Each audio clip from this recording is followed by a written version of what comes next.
Because I think it's the time to say something, and because I like you. Well, I like you too, and I appreciate it, because I think that you've had to sustain a lot of criticism this year in particular, probably more than at any stage in your career. And I think it's time to set the record straight and to clear up a few things, not least, I suspect, for the fans of Manchester United. You must be wondering what the hell's been going on. Oh, as I say many times, the fans, I'm always gonna say good about them. They are the most important things in football. You play for them, they're always in my side. I feel that every time when I walk in the streets, the fans coming to me, and they appreciate what I do for football. And for me, it's the most important in football. The fans, for me, is everything. And the big rumour is that you're going to go to Manchester City. So first of all, how close was that to happening? Well, honestly, it was close. It was close. It's something that they spoke a lot, and Guardiola say 2 weeks ago, I guess, that they try hard to have me. But as you know, as my history in Manchester United, your heart, your feeling, the history that you did before, make the difference. And of course, as well, Sir Alex Ferguson. So I was surprised in the same way, but it was conscious decision because the heart speaking loud in that moment. You were a Manchester United legend, so when you say your heart led you, it's because of that, the history you had with the club and the relationship you maintained with Sir Alex, with the fans. I think it was the key. It was the difference in that moment. But I cannot be loyal if I would say that Manchester City wasn't close. But I think I did conscious decision. I don't regret at some point. And he said to me that it's impossible for you to come to Manchester City. And I say, okay, boss. So I took the decisions, and I repeat I was with conscience that it was a good decision. You came back and it couldn't have started better. You played at Old Trafford. Yeah, you won 4-1 against Newcastle. You scored twice. Sir Alex was there, loving it, obviously, the return of the prodigal son. Your mother was there, the return of her own son. Your mother was crying, obviously. Obviously, yes. But what a comeback. How did that feel that day when you came off the pitch? Well, that feeling was amazing, but not only the day of the game. I felt before the week before that everything changed. The world speak about me, Cristiano, back home, back where they belong. So it was a special moment to be back to Manchester United, to perform for our fans, and of course to score 2 goals was the best welcome that I received in Old Trafford. It was a memorable day and unbelievable day too. The fans, for me, they are everything. 2 things happened, I think, within 24 hours of you re-signing for United. One, you broke the all-time record for shirt sales in 24 hours. You actually beat a guy called Messi at PSG. You must have been happy about that. As you know, I don't follow the records. The records follow me. So it's good. Another one in my book. And the other one was the Manchester United tweet announcing that you were rejoining the club. Was the most tweeted or most liked tweet, I think, in Twitter history. It's good. As I told you before, it was a good moment. Nobody expect, because things change around, in my opinion, in 72 hours, which is you plan, or they spoke, not only Manchester City but other clubs too, spoke about your name, that you will change Juventus for another club. After a few weeks, things weren't going well at Manchester United. The club just wasn't firing. And in the end, Ole Gunnar Solskjaer, the manager, got sacked. And that's within like 2 months of you coming back. What were you feeling about what was going on at United? And what did you feel generally about the club itself and the state that the club was in compared to when you'd been there before? Piers, to be honest, when I signed for Manchester United, I thought everything was changed because it's 13 years that I changed. I was in Real Madrid 9 years and 3 in Juventus, and when I arrived I thought everything will be different, you know, the technology, the infrastructures and everything, but I was surprised in a bad way, let's say in that way, because I saw everything was the same. And Manchester, it wasn't in that moment that, as you mentioned, that Oli was sacked. Michael Carrick he assumed the job for two games, Villarreal and Chelsea away, and everything was so fast, but surprised me a lot. Instability in the club. Everything was kind of the same that I hadn't moved on. No, they stop on the clock, in my opinion, which is something that surprised me. I didn't expect. If Manchester United wanted a player under Sir Alex Ferguson, they normally got their man. Right now, it's a very different environment. After many years of failure since Sir Alex retired, United weren't getting the top players anymore. I was surprised. I thought when I signed, that they signed in that year Sancho and Varane plus me, that things will be in the way that Manchester should be, and that the structure around Sir Alex Ferguson was very important too. I knew that Manchester United wasn't the same, but I don't see that it was so big gap, so big things that go through by the last 10 years.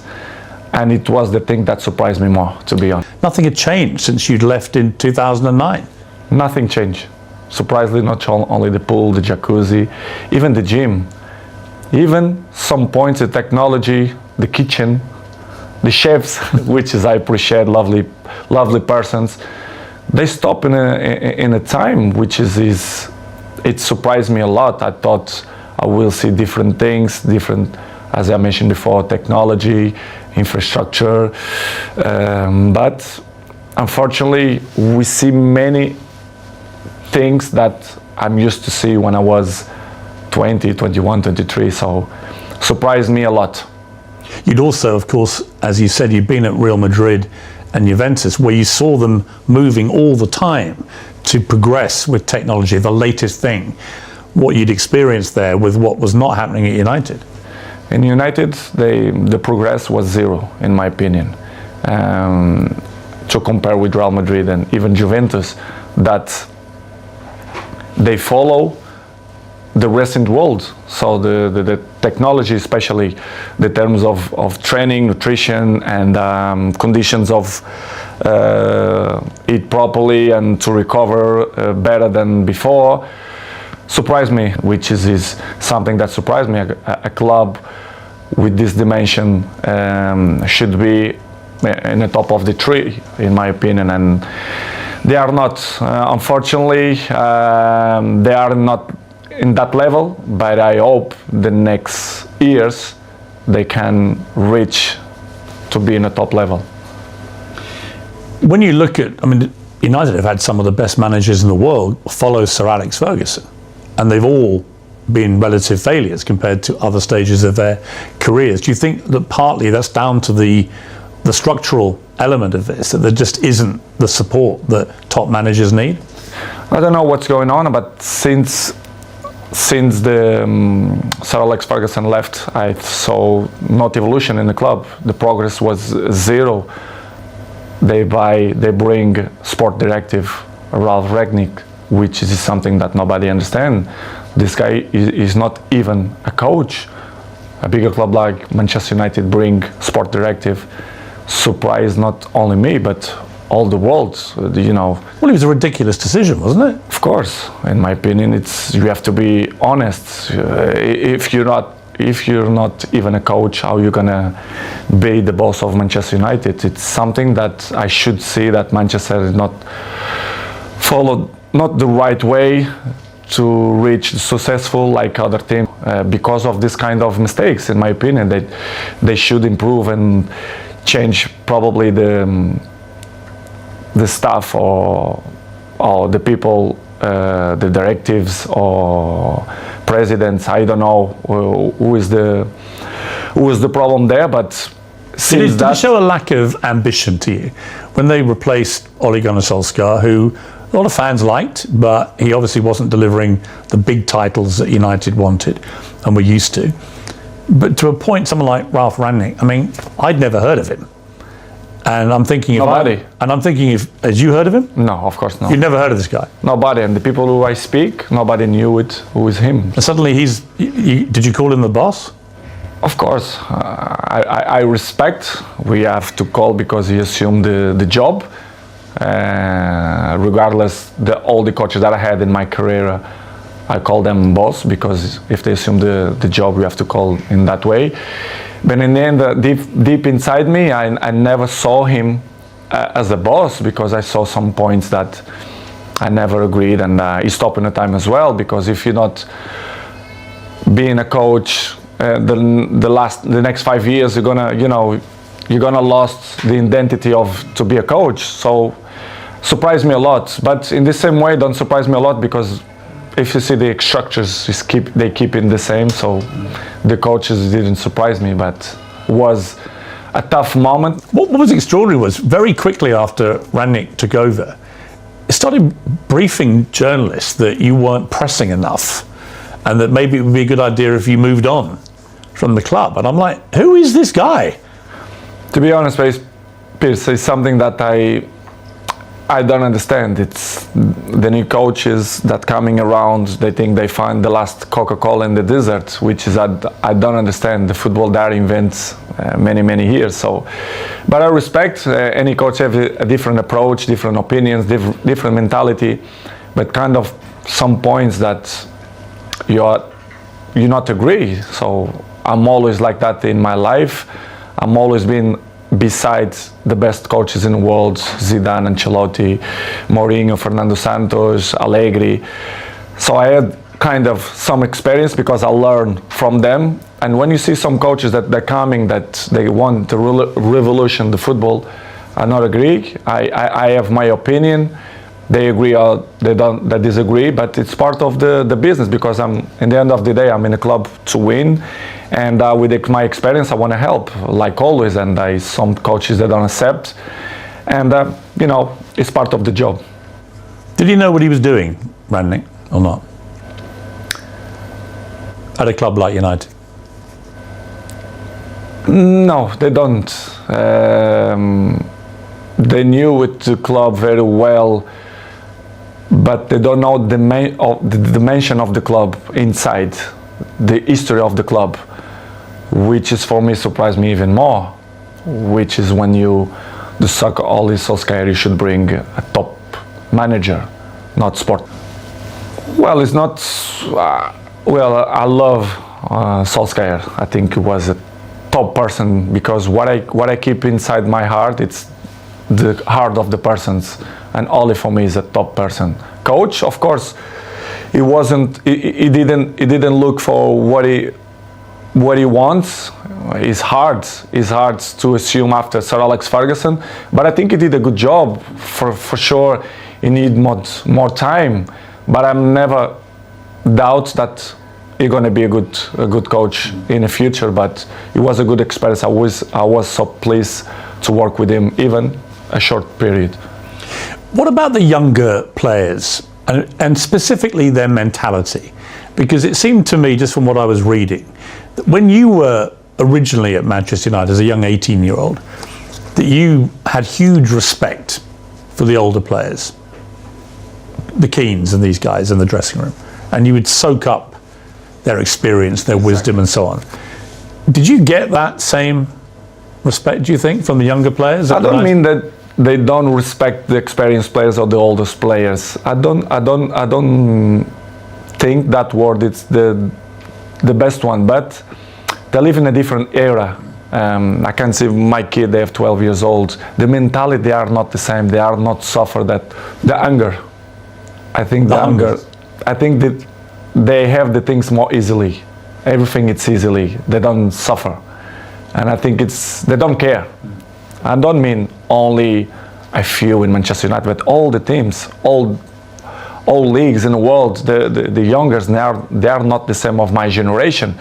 But we cannot blame them, because it's part of the life, the new generation and the new technologies that avoid, they distract them for another thing. So, but they are not the same. They listen, but this is why we have 2 years. You listen from one side and they go away from another side. So don't surprise me, but in the same way it's a little bit shame, because if they have the best examples in front of your eyes, and if they don't at least copy what you did for me, it's kind of weird, because I remember when I was 18, 19, 20s, I'm always look to see the best players, Van Nistelrooy, Ferdinand, Roy Keane, and Giggs.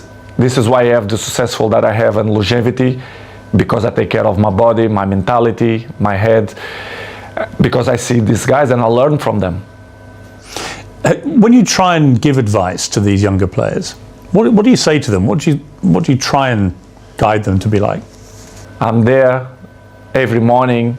I do it the same stuff. I'm probably the first ones to arrive and the last ones to go out. I think the details speak for itself. So, because as I told you before, they listen one thing and in 2 minutes they already forgot and do it whatever they think it's better. This is why I say I like to lead by example.